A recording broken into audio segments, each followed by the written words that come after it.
पहलगाम आतंकी हमले के बाद दुनिया के सामने पाकिस्तान भले ही खुद को बेकसूर बता रहा हो, निष्पक्ष जांच की मांग कर रहा हो, लेकिन दूसरी तरफ एक के बाद एक उसके नेता ही अपने देश में आतंकियों को पालने की गवाही दे रहे हैं। पाकिस्तान के रक्षा मंत्री ख्वाजा आसिफ के बाद अब पाकिस्तान पीपल्स पार्टी के नेता बिलावल भुट्टो भी ये स्वीकार कर रहे हैं कि पाकिस्तान का इतिहास आतंकियों को पनाह देने का रहा है।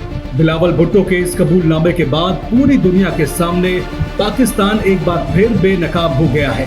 उसका आतंकी चेहरा सबके सामने आ चुका है। जम्मू कश्मीर के पहलगाम में हुए आतंकी हमले में आतंकवादियों ने 28 निर्दोष पर्यटकों की निर्मम हत्या कर दी है। इस घिनौनी घटना को लश्कर-ए-तैयबा के प्रॉक्सी संगठन TRF के आतंकियों ने अंजाम दिया है, जिसके तार पाकिस्तानी सेना और ISI से जुड़े हुए हैं।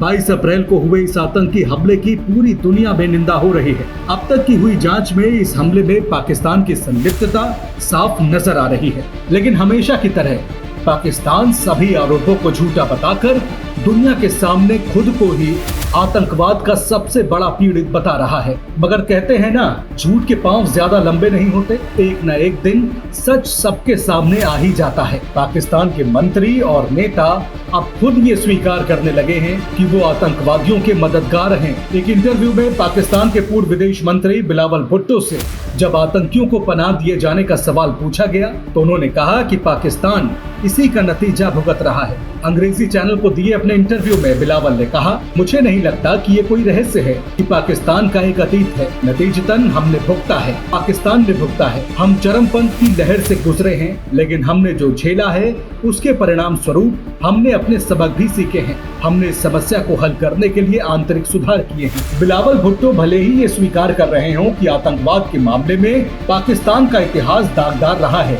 लेकिन उनका कहना है कि पाकिस्तान अब ऐसा कुछ नहीं कर रहा। इंटरव्यू में बिलावल ने आगे कहा कि जहां तक पाकिस्तान के इतिहास का सवाल है, ये इतिहास है और ये ऐसा कुछ नहीं है जिसमें हम आज हिस्सा ले रहे हैं। अब ये सब इतिहास है, हम इसमें अब शामिल नहीं हैं। सवाल उठता है कि अगर पाकिस्तान अब आतंकवादियों की सरपरस्ती नहीं करता तो दुनिया के सबसे बड़े आतंकी उसके देश में खुलेआम कैसे घूम रहे हैं? चाहे मसूद अजहर हो या हाफिज सईद, आज भी पाकिस्तान में भारत के खिलाफ जहर उगलते रहते हैं। वैसे आपको बता दें कि ये वही बिलावल भुट्टो हैं जो सिंधु जल संधि रद्द होने पर भारत का खून बहाने की धमकियां दे रहे थे।